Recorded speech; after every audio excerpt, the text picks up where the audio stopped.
వి gold trusted gold buyers మీరు తాకట్టు పెట్టిన బంగారాన్ని విడిపించి ఈ రోజు ఉన్న మార్కెట్ ధరకు కొనబడను 7771077720. నమస్తే, welcome to healthy conversations with I dream media. నేను మీ ఝాన్సీ. సో ఈ రోజు మనతో ఉన్నారు జనరల్ ఫిజిషియన్ డాక్టర్ లక్ష్మి గారు. సో మీ ఇంట్లో ఎవరికైనా షుగర్ ఉందా? షుగర్ పేషెంట్స్ మీ ఇంట్లో ఉన్నారా? పాపం పేషెంట్స్ అనలేము, డయాబెటిక్ కి ఉన్న వాళ్ళు ఉంటే, అరే మాకు తెలీదు, ముందుగా తెలిసినట్లయితే ఈ లైఫ్ స్టైల్ని మేము కూడా హ్యాబిటేట్ చేసుకొని కొంచెం షుగర్ కంట్రోల్లో ఉంచుకునే వాళ్ళము అనే వాళ్ళందరికీ కూడా ఈరోజు చెప్పే టాపిక్ చాలా యూస్ఫుల్ అవుతుంది. తప్పకుండా వీడియో చివరి వరకు చూసే ప్రయత్నం చేయండి. నమస్తే మ్యామ్. నమస్తే అమ్మా. సో షుగర్ హ్మ్. ఇప్పుడు ఒక 10-15 ఇయర్స్ లేదా ఒక 20 ఇయర్స్ బ్యాక్ షుగర్ అంటే 30 అబోవ్ తర్వాతనో 40 అబోవ్ తర్వాతనో వాళ్ళ జీవన విధానాన్ని బట్టి వచ్చుండేది. ఇప్పుడు అర్లీ 20స్‌లో కానీ ఈవెన్ వన్ ఆఫ్ మై రిలేటివ్స్‌లో కూడా 22 ఇయర్స్, 21 ఇయర్స్ తనకి కూడా షుగర్ వచ్చింది. సో అసలు మనం షుగర్‌ని పూర్తిగా తగ్గించుకోవచ్చా? లేదు, వాళ్ళకి తగ్గట్లేదు అంటే అట్‌లీస్ట్ కంట్రోల్‌లో ఉంచుకొని ఇంక వేరే ఆర్గాన్స్ బాడీలో డ్యామేజ్ అవ్వకుండా కాపాడుకునే అవకాశం ఉందా? ఉంది అంటే ఏం చేయాల్సుంటుంది? షుగర్‌కి జనరల్‌గా ఏంటంటే మనం తినే ఫుడ్డే మెయిన్ ఆధారంగా ఉంటుంది యాక్చువల్లీ. అండ్ డైజెషన్ అయినాక లివర్ దాన్ని మెటబాలిజం ఎలా చేస్తుంది అంటే మనకి బాడీలో రిలీజ్ అయిన షుగర్ అది లివర్ దాన్ని గ్లైకోజన్‌గా ఎట్లా కన్వర్ట్ చేస్తుంది, ప్యాంక్రియాస్ దాన్ని మజిల్స్‌కి ఎంతవరకు సప్లై చేస్తుంది, ఎంత మనం బర్న్ చేస్తున్నాం అంటే మనకు షుగర్ వల్ల మనకి ఎనర్జీ వస్తుంది. ఆ ఎనర్జీని మనం ఎంత ఖర్చు పెడుతున్నాం. సో సంపాదిస్తున్నాం కానీ ఖర్చు పెట్టట్లేదు కదా! సో ఖర్చు పెట్టే దగ్గర వరకు ఇవన్నీ చిన్న చిన్నవి ఫ్యాక్టర్స్ లాగా ఉంటాయి. సో ఇక్కడ ఆయుర్వేదిక్‌లో కొన్ని పర్టిక్యులర్ ఫుడ్స్, ఆయిల్స్ ఇలా పర్టిక్యులర్ కొన్ని చెప్పున్నారనమాట. యాస్ పర్ ఆయుర్వేదం మనము ఏమేం చేయొచ్చు వీటిల్ని కంట్రోల్ చేసుకోవడానికి అండ్ ఫర్దర్ మనకి ఏంటంటే లివర్ మీద కూడా ఎక్కువ ప్రెషర్ పడకుండా అంటే ఎక్కువ ఒత్తిడి రానీయకుండా ఈ ప్యాంక్రియాస్ కూడా దాని సఫిషియంట్ వర్క్ చేసేలాగా అంటే మనకు కొంచెమే ఉన్నా సరే అంటే ఇన్సులిన్ క్వాంటిటీ మనకు కొంచెం తక్కువ రిలీజ్ అవుతున్నా సరే మన బాడీ దాన్ని సెట్ చేసుకునేలాగా అంటే మనం తినే ఫుడ్‌లోనే దానికి ఎక్కువ ప్రెషర్ రానీయకుండా మనం చేసే ఏవైనా విధానాలు ఉన్నాయో అవి చూస్తున్నాం మనము. ఓకే. జనరల్‌గా ఫుడ్ ఫస్ట్ వచ్చినప్పుడు బియ్యం ఏం తినాలి? అన్నం ఏం తినాలి? ఇట్లాంటి క్వెషన్స్ వస్తాయి డయాబెటిస్‌లో. అవి ఏం తీసుకోవాలని ఆయుర్వేదంలో చెప్పారు. జనరల్‌గా పురాణత్వం, శ్రేష్ఠత్వం అంటారు. సో, అన్నం తీసుకునేటప్పుడు పాత బియ్యం మాత్రమే యూజ్ చేయాలి. పాత బియ్యం అంటే ఎంత పాత ఉండాలి అనే దానికి సంవత్సరం అని చెప్పి పర్టిక్యులర్‌గా కూడా చెప్తారనమాట. ఒక సంవత్సరం పాటు మనకి ఆగిన బియ్యము బెస్ట్ బియ్యం అని చెప్పి చెప్తారు. దానికేంటంటే ప్రాసెస్ అయ్యే కొద్దీ దాంట్లో ఉన్న ఈ క్విక్ రిలీజ్ ఆఫ్ షుగర్స్ అనేవి తగ్గుతాయన్నమాట. So, okay. అవి పాత పాత బియ్యం బియ్యం. తీసుకోవాలి. పాత బియ్యం. ఇంకొకటి సెకండ్, థర్డ్ వచ్చినప్పుడు నెక్స్ట్ ఏం తీసుకోవచ్చు అంటే ఎవలు చెప్తారు. అంటే బార్లీ. బార్లీని కూడా అన్నం వండుకోనిలాగా తినేవాళ్ళు పాతకాలంలో. అవి ఒకటి చేస్తారు. బట్ వాటిల్లో మన గ్లూటెన్ ఎక్కువ ఉంటుంది అనుకుంటారు కదా! గ్లూటెన్ ఇంటాలరెన్స్ ఉన్న వాళ్ళు మాత్రం కొంచెం అవాయిడ్ చేయొచ్చు. ఓకే. వాళ్ళు పాత బియ్యం యూజ్ చేసుకోవచ్చు. లేని వాళ్ళు దీన్ని ఒక ఫుడ్ తీసుకోవచ్చు. అంటే మనం 3 పూట్ల తినే అన్నంలో ఒకటి బార్లీ రైస్‌గా తీసుకోవచ్చు. మూడోది వీట్. ఇవి 3 మాత్రమే చెప్తారు జనరల్‌గా. వీట్ ఏంటి అంటే మనకి ఎర్ర గోధుమలుంటే చాలా బెస్ట్.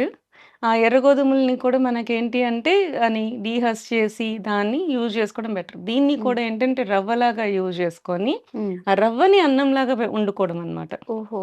So, okay. ఇలా యూజ్ ఆ చేసుకోవడం. పొట్టుతో సహా ఆ! అంటే కొంచెం మామూలుగా మరీ ఫుల్ పొట్టు కాదు. పైన ఒక లేయర్ ఆఫ్ పొట్టు తీసేసి, దాన్ని మనకి వీట్ రవ్వ దొరుకుతది బయట మనకి. ఆ వీట్ రవ్వ తీసుకొని దాంతో రైస్ చేసుకొని వండుకోవడం. మనకు గోధుమలుంటాయి కదా! దాన్ని ఒక పాలిష్ చేసుకొని, ఆ ఒక పాలిష్ చేసిన దాన్ని మనకి పౌడర్ లాగా అంటే మనకి వీట్ రవ్వ దొరుకుతది బయట. మనకి బన్సీ రవ్వ అని చెప్పి. సో, ఆ వీట్ రవ్వని అది రైస్‌గా అన్నంలాగా వండుకొని తినడం ఒక పద్ధతి. అండ్ మన సైడు మనము ఎక్కువ యూజ్ చేయం గానీ, కేరళ అటు సైడు, తమిళనాడు అటు సైడ్ ఎక్కువ మట్టా రైస్ అని చెప్పి రెడ్ రైస్ ఎక్కువ వాడతారు. సో, రెడ్ రైస్‌లో కూడా మనకి తక్కువ గ్లూకోజ్ రిలీజింగ్ కెపాసిటీ ఉంటదనమాట. సో, ఆ రెడ్ రైస్ కూడా మంచిదనమాట. ఓకే. అంటే ఒకటే టైప్ ఆఫ్ ఫుడ్ కాకుండా ఒకరోజు రైస్, ఒకరోజు ఈ బార్లీ రైస్, ఒకరోజు వీట్ రైస్, ఒక పూట ఒక రైస్ అట్లా చేసుకోవచ్చు. మిల్లెట్స్ కూడా యూజ్ చేసుకోవచ్చు. వీటితో పాటు ఇలా యూజ్ చేసుకోవచ్చు. అంటే మిల్లెట్ మనకు నానబెట్టడం అనేది ఒకటి మెయిన్ ప్రాబ్లమ్ అది. అది పెట్టేసుకొని నైట్ మార్నింగ్ నానబెట్టాల్సొస్తది. ఉడుకోవాల్సొస్తది. ఒకవేళ మనం మిస్ చేసినప్పుడు సో, ఇవి మిల్లెట్స్‌ని మనం మిస్ చేసేసాము. హ్మ్. సో, మనకి వెంటనే కావాలి అనుకున్నప్పుడు నెక్స్ట్ ఏంటి ఆల్టర్‌నేట్ ఆప్షన్స్ అన్నప్పుడు వీటిల్ని మనం యూజ్ చేసుకోవచ్చనమాట. హ్మ్. Red rice and wheat, barley ఈటిలిని కూడా మనం యూజ్ చేసుకోవచ్చు. వీటిని మనకి ఎక్కువ నానబెట్టాల్సిన అవసరం ఉండదు. యూజ్ చేసుకోవచ్చనమాట. ఇవి. నెక్స్ట్ వచ్చినప్పుడు వెజిటబుల్స్ చూద్దాం. ఏం వెజిటబుల్స్ మనకి యాస్ పర్ ఆయుర్వేదంలో బెస్ట్ చెప్పారు అనేది. సో, తిక్త శాకం అని చెప్తారు హ్మ్. జనరల్‌గా. హ్మ్. తిక్త శాకం అంటే చేదుగా ఉన్నవి, కొంచెం చేదుగా ఉన్నవి చాలా బెస్ట్ అని చెప్తారనమాట యాస్ పర్ ఆయుర్వేద. దీంట్లో పటోలా అంటే పొట్లకాయ. మన కాకరకాయ ఒకటే తెలుసు కానీ పొట్లకాయ కూడా చాలా మంచిది. పొట్లకాయ, కాకరకాయ, సొరకాయ, బీరకాయ ఈ టైప్ ఆఫ్ వాటరీ వెజిటబుల్స్‌ని మనము ఎక్కువగా యూజ్ చేస్తే ఫైబర్ అనేది ఉంటుంది. మంచిగా ఉంటుంది. వాటరీ వెజిటబుల్స్ కాబట్టి మనకి హై గ్లైసెమిక్ ఇండెక్స్ అనేది రాదనమాట. సో, ఇవన్నీ కూడా దాంట్లో ఇంట్రొడ్యూస్ చేసుకోవచ్చు. హ్మ్. కూరలుగా యూజ్ చేసుకున్నప్పుడు ఇవి. ఇది కాకుండా ప్రసాతిక అంటారు. అంటే చిక్కుడుగాయ. చిక్కుడుగాయ కూడా ద బెస్ట్ అన్నమాట ఉన్న వాటిలో. ఇది యాస్ హుహు. పర్ ఆయుర్వేదంలో చరక చికిత్స స్థానంలో క్లియర్‌గా చెప్తారు. ఓకే. ఇట్లాంటి కూరగాయలని మనకి యూజ్ చేసుకోమని. చిక్కుడుగాయ, చిక్కుడుకాయలు. పొట్లకాయ, హ్మ్. సొరకాయ, బీరకాయ, ఈ కాకరకాయ. హ్మ్. ఈ టైప్ ఆఫ్ ఫుడ్స్ అన్నమాట. ఓకే. అండ్ జనరల్‌గా కొంతమంది నాన్ వెజ్ తింటారు. హ్మ్. నాన్ వెజ్ తినేలాంటి వాళ్ళకి ఎలాంటివి తీసుకోవాలి అని చెప్తే శూలిని మాంసం అని పర్టిక్యులర్‌గా చెప్తారు హ్మ్. ఆయుర్వేదంలో. హ్మ్. శూలిని మాంసం అంటే శూలాలతో గుచ్చి మనం చేసేది. అంటే బార్బిక్యూ టైప్ అన్నమాట. ఓహో! అప్పట్లోనే బార్బిక్యూస్ చెప్పున్నారు. హ్మ్. సో, హ్మ్. దానికేంటి అంటే మనకవి గుచ్చి మనము అది నిప్పుల మీద కాల్చినప్పుడు హ్మ్. దాంట్లో ఏంటంటే అది కుక్ చేసేటప్పుడు కానీ దాంట్లో ఉండే కేలరీస్ కానీ అవన్నీ ట్రాన్స్‌ఫార్మ్ అవుతాయన్నమాట. వెళ్ళిపోతాయి. సో, అవును. తగ్గుతది. హ్మ్. మీకు ఆయిల్ కూడా మనకేంటంటే మనము చికెన్ ఫ్రైస్ అలా చేసుకున్నప్పుడు ఎక్కువ ఆయిల్ పడతది. హ్మ్. బట్ ఇక్కడ మనం బార్బిక్యూ టైప్ ఆఫ్ చేసుకున్నప్పుడు మీకు ఆయిల్ చాలా తక్కువ పడుతుంది. అండ్ ప్రాపర్ కుక్ కూడా అవుతుంది. హ్మ్. లోపల నుంచి మనం చిన్న మంట మీద ఉంటుంది కదా! బొగ్గులు ఎక్కువ హీట్ రాదు. హ్మ్. సో, ఆ చిన్న హీట్ మీద అది ప్రాపర్‌గా కుక్ అయినప్పుడు అది ఈజీగా డైజెస్ట్ అవుతుంది. మీకు ప్రోటీన్ కూడా పర్ఫెక్ట్‌గా అందుతుంది. అండ్ మీకు బాడీ కూడా చాలా బావుంటుందనమాట.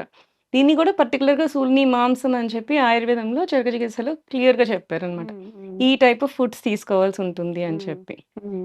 నెక్స్ట్ కూరగాయలయిపోయినాయి గదా! నెక్స్ట్ కమ్ టు ఆయిల్స్ అన్నమాట. హ్మ్. ఆయిల్స్‌లో ఏ కైండ్ ఆఫ్ ఆయిల్స్ మనం తీసుకోవాలి? ఓకే. దీంట్లో గూడా పర్టిక్యులర్ 2 ఆయిల్స్ చెప్తారు. హ్మ్. ప్రేమేహం తు అతసి సర్షప తైలం చ హ్మ్. సర్షప తైల యుక్తాని అని చెప్పి. హ్మ్. అతసి తైలం అంటే ఫ్లాక్స్ సీడ్ ఆయిల్.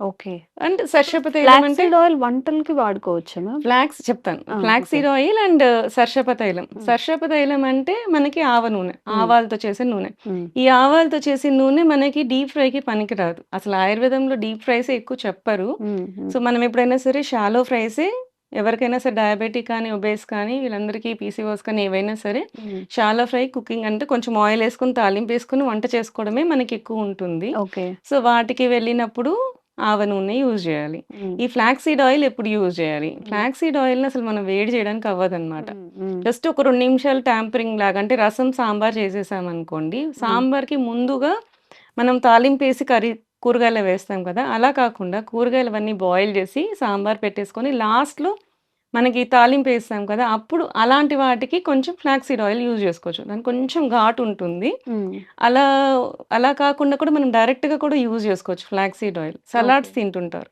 ఈ హ్మ్. షుగర్ పేషెంట్స్‌కి జనరల్‌గా ఏంటంటే పొట్ట ఫుల్ అవ్వాలి అంటే ఆలివ్ ఆయిల్ ఏస్తూ ఉంటారు కదా! హ్మ్. ఆలివ్ ఆయిల్ కంటే ఆలివ్ ఆయిల్ బదులు ఈ ఫ్లాక్స్ సీడ్ ఆయిల్ అంటే హ్మ్. అతిసీ తైలాన్ని గాని మనం యూజ్ చేస్తే దాంట్లో యాక్చువల్లీ టీలోమియర్స్ ఉంటాయన్నమాట. హ్మ్. టీలోమియర్ అంటే ఏంటంటే మనకు జీన్స్ ఉంటాయి కదా! జీన్స్‌కి ఎండ్స్‌కి 2 క్యాప్స్ ఉంటాయన్నమాట. హ్మ్. హ్మ్. ఇట్లా ఇట్లా క్రాస్ ఎక్స్ షేప్ జీన్స్ ఉంటాయని మనం చూస్తాం కదా! దాని కింద ఉండే క్యాప్స్‌ని టీలోమియర్ అంటారన్నమాట. హ్మ్. వాటిల్ని రక్షించేది. అంటే కొంచెం ఏజ్ వచ్చే కొద్దీ అవి ఊడిపోతూ ఉంటాయి. సో, ఊడిపోయే కొద్దీ మనకి ఏజింగ్ వస్తూ ఉంటుందనమాట. హ్మ్. ఈ బైండింగ్ కెపాసిటీని మనం పెంచేది ఏంటి అంటే టీలోమియర్స్ అంటారు. సో, ఇవి ఎక్కువ ఉంటుంది ఫ్లాక్స్ సీడ్స్‌కి. అందుకే ఫ్లాక్స్ సీడ్స్ అంత ఇంపార్టెన్స్ ఉందనమాట. హ్మ్. హ్మ్. సో, అట్లాంటి సలాడ్స్‌కి వాటికి ఎర్రసీ తైలం యూజ్ చేస్తే మనకేంటంటే ఏజనింగ్ వల్లొచ్చే డయాబెటీస్ కూడా తగ్గుతుందనమాట. ఓకే. అంటే ఫర్దర్ రానీకుండా చేస్తుంది. మన హ్మ్. ఫుడ్‌లో ఇలాంటి ఆయిల్స్ మనం ఇంట్రొడ్యూస్ చేసుకుంటే మంచిది. హ్మ్. జనరల్‌గా ఏంటంటే వేడి చేస్తది కదా! అని చెప్పి అంటారు. ఈ ఆవ నూనె కూడా వేడి చేస్తది. ఇది కూడా వేడి ఉంటుంది. వేడి ఉంటేనే బాడీలో మెటబాలిజం ఎక్కువుంటుంది. హ్మ్. సో, కొంతమందికి ఎవరికైతే వేడి తత్వం ఉందో వాళ్ళు జనరల్‌గా ఇట్లాంటి ఆయిల్స్ యూజ్ చేసినా సరే మజ్జిగని మనము ఇంట్రడ్యూస్ చేసుకున్నా, బార్లీ జావని ఇంట్రడ్యూస్ చేసుకున్నా గానీ, అంటే హ్మ్. మధ్యలో అవి వాడుతూ ఉంటే, ఆ వేడి శాతం అనేది తగ్గుతుందనమాట. ఓకే. ఓకే. సో, ఇట్లా హ్మ్. మనకేంది అంటే, మన బాడీ తత్వాన్ని బట్టి ఒకవేళ మనకిది ఇది వాడుతుంటే ఈ ప్రాబ్లమ్స్ వస్తున్నాయి అనుకున్నప్పుడు, దాన్ని కాంపెన్సేట్ చేసుకుంటా పోవాలి అనమాట. ఓకే. ఓకే. నెక్స్ట్ వచ్చినప్పటికి ఎక్సర్సైజ్. హ్మ్. ఎక్సర్సైజ్ జనరల్‌గా ఏం అది చేస్తుంటారు? మాత్రం చెప్పొద్దంటారు మన వాళ్ళు. ఎక్సర్సైజ్ జనరల్‌గా అంటే హ్మ్. అందరికి ఈ మధ్య బాగా ఉంది. హ్మ్. స్మార్ట్ వాచ్ పెట్టుకొని మరీ చేస్తున్నారు. హ్మ్. ఇప్పుడసలు మనం చెప్పక్కర్లేదు కొంతమంది చేసేస్తున్నారు కూడా. హ్మ్. హ్మ్. సో, అట్లాంటి వాళ్ళకి ఏందంటే ఒక యాస్ పర్ ఆయుర్వేద ఏం చెప్తారు అంటే, ఒకటే రకం వ్యాయామము రోజు చేయొద్దు అని అంటారు. హ్మ్. జనరల్‌గా వ్యాయామ యోగై వివిధై ప్రయోగై అంటారు. హ్మ్. అంటే ఒక టైప్ ఆఫ్ వ్యాయామం అంటే రోజు వాకింగ్ చేస్తున్నారా? సో, కొన్ని రోజులు అయ్యేసరికి మీ బాడీ దానికి అలవాటు పడిపోతది. హ్మ్. సో, దాని తర్వాత ఎక్సెస్ క్యాలరీస్ ఏమి అంటే ఎక్కువ బర్న్ అవ్వదనమాట. ఓకే.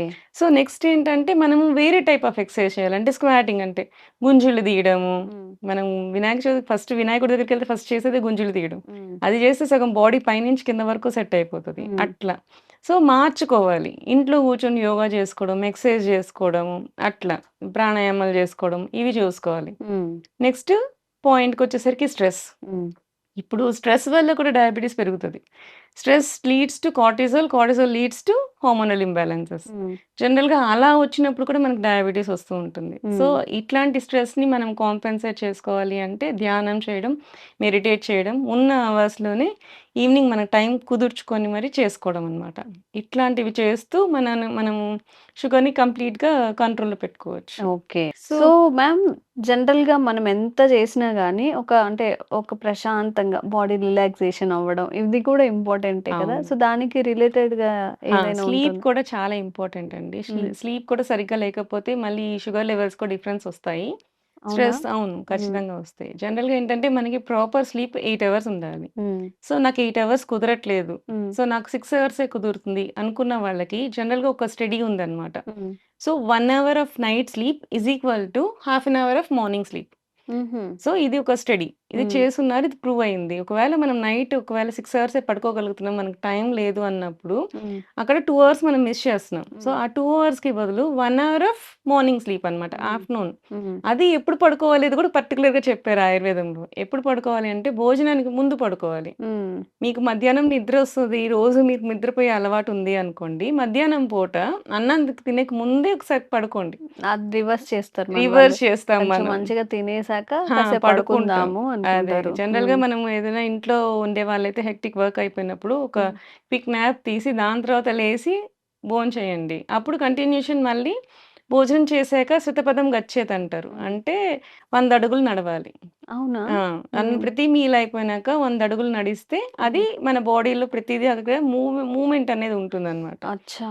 So, okay. ఇదంతా కూడా యాస్ పర్ ఆయుర్వేదం చెప్తారు. యోగరత్నాకరం కానీ, చరక చికిత్సలో గానీ, ఇవన్నీ కూడా ఇంత క్లియర్‌గా చెప్తారు. హ్మ్. ఏం తినాలి? ఎలా ఉండాలి? ఎన్ని అవర్స్ పడుకోవాలి అని. ఒకవేళ 7 అవర్సే పడుకున్నాము. నైట్ టైమ్స్ మనకి 7 అవర్స్ స్లీప్ దొరికింది. నెక్స్ట్ రోజు ఎంత పడుకోవచ్చు అంటే హాఫ్ అన్ అవర్ చాలు. హ్మ్. ఎందుకంటే half an hour is equal to 1 hour of night sleep కాబట్టి. Okay. So, 8 hours proper sleep ఉన్న వాళ్ళకి ఆఫ్టర్‌నూన్ నిద్రొచ్చినా సరే try to avoid that one. హ్మ్. లేసి కొంచెం తిరగండి హ్మ్. జనరల్‌గా. హ్మ్. హ్మ్. అండ్ ఇంకొక పర్టిక్యులర్‌గా కూడా ఒకటి చెప్తారనమాట. నిద్ర మధ్యాహ్నం పోవాలి అనిపించినప్పుడు ఒకవేళ 8 అవర్స్ స్లీప్ అయిపోయింది. హ్మ్. స్టిల్ మీకు నిద్రొస్తుంది ఆఫ్టర్‌నూన్. సో, అది మన బాడీకి ఏమి హార్మ్ చేయకూడదు. బట్ నిద్ర మనం రిలాక్స్ అవ్వాలి అంటే ఏం చేయాలంటే చైర్‌లో కూర్చొని పడుకోమంటారు. హ్మ్. హ్మ్. జనరల్‌గా. అంటే మనకి పాతకాలంలో వాలు కుర్చీలుండేవి. ఇట్లా వంగి ఉండేవి చూసారా? హ్మ్. హ్మ్. అట్లాంటివన్నమాట. రిలాక్స్ అయ్యి జస్ట్ పడుకోవడం. అంటే హ్మ్. స్ట్రెయిట్‌గా బాడీని పడుకోబెట్టకుండా రిలాక్స్ అయ్యి పడుకోవడం. హ్మ్. జనరల్‌గా ఏంటంటే తిన్న వెంటనే పడుకుంటారు చాలామంది. దానివల్ల ఏంటంటే గ్యాస్ట్రిక్ రిఫ్లెక్సెస్ వస్తుంటాయి. హ్మ్. సో, ఫుడ్ అంతా పైకి రావడము, పైపింగ్ దీనికి యాక్చువల్‌గా మనకి స్ఫింక్టర్ ఉండదు. హ్మ్. స్టమక్ నుంచి ఇంటెస్టైన్‌కి స్ఫింక్టర్ ఉంటది. సో, మనం తిన్నది వెంటనే కిందకి వెళ్ళిపోదనమాట. ఆగుతది, ఆపుతది. హ్మ్. తర్వాత డైజెస్ట్ అయ్యి కిందకెళ్తది. కానీ ఈసోఫాగస్‌కి స్ఫింక్టర్ ఉండదు. హ్మ్. హ్మ్. దానివల్ల ఏంటంటే నువ్వు కొంచెం ఎక్కువ తిన్నా గాని పైకొచ్చేసే అవకాశాలుంటాయన్నమాట. ఓకే. సో, అందుకని తిన్న వెంటనే మనకి జనరల్‌గా పడుకోవడం అనేది మంచిది కాదు. సో, హ్మ్. ఇట్లాంటి వాటికి ఎలా చేయాలి అనేది పర్టిక్యులర్‌గా ఈ విధంగా చేయాలి అని కూడా క్లియర్‌గా ఆయుర్వేదిక్‌లో చెప్పారండి. హ్మ్. ఓకే. సో, ఇది నాట్ ఓన్లీ ఫర్ షుగర్ కాదు కదా అవును. మేడం. అందరికీ జనరల్‌గా వర్తించేది. అందరికీ అసలు వర్తిస్తుంది. యాహ్! మనం ఎలా తినాలి? ఏం చెయ్యాలి ఒక అంటే డేలో? ఫుడ్ అనేది మాత్రం హ్మ్. పర్టిక్యులర్ ప్రమేహం గురించి చెప్పానండి. ఇవాళ ఓకే. షుగర్ గురించి షుగర్ ఫుడ్స్ కానీ, ఆయిల్స్ కానీ హ్మ్. ఇది అందరికీ కాదనమాట. ఓకే. ఇది ఓకే. ఓన్లీ షుగర్ పేషెంట్స్‌కి you can add on to హ్మ్. డయాబెటిక్ కాకపోయినా ఒబేసిటీ వాళ్ళకి కూడా కొంచెం హ్మ్. ఇలాంటి ఆయిల్స్, ఇట్లాంటి ఫుడ్స్ మళ్ళీ ఇంట్రొడ్యూస్ చేసుకోవచ్చు. ఓకే. బట్ ఇన్ జనరల్ వాళ్ళకి ఇవన్నీ అంటే ఓన్లీ అంటే మీన్స్ ఎనర్జీ వచ్చే ఫుడ్స్ కాదు. ఎక్కువ ఎనర్జీ రావు కాబట్టి ఇవి అందరికీ కాదు. హ్మ్. ఈ ఫుడ్ కానీ, ఈ పర్టిక్యులర్ ఆయిల్ ఎక్సైజ్ అవన్నీ అందరూ పాటించొచ్చు. Food okay. అండ్ ఆయిల్ మాత్రం ఎక్స్‌క్లూజివ్ ఫర్ డయాబెటిక్స్ అనుకోవచ్చు. ఓకే. ఓకే. సో, డయాబెటిక్ పేషెంట్స్‌కి చెప్పినదంతా డయాబెటిక్ పేషెంట్స్ పాటించండి. మిగతా వాళ్ళు గూడా మనం తినేసి అలా కూర్చోవడం, లేదా తిన్న వెంటనే పడుకోవడం, మధ్యాహ్నమైనా, నైట్ అయినా అలా చేస్తూ ఉంటాం కదా! అట్‌లీస్ట్ ఒక 10 నిమిషాలు, అట్‌లీస్ట్ 15 నిమిషాలన్నా నడవడానికి కేటాయించండి. ఆ టైం మనం ఏమీ చేయము. జస్ట్ స్క్రోల్ చేసుకుంటూను, టీవీ చేస్తూనే ఉంటాం తప్ప, మన ఆరోగ్యం కోసం కూడా కొంచెం ఆలోచించి, సో, ఈ విధానాలు పాటిస్తే మనం ఇంకొంచెం హెల్తీగా ఉండే అవకాశం ఉంటుంది. అండ్ ఇలాంటి బోలెడన్ని అవేర్‌నెస్ కల్పించే హెల్త్ వీడియోస్ మేమంతరు చేస్తూనే ఉంటాము. Thank you so much ma'am. Thank you.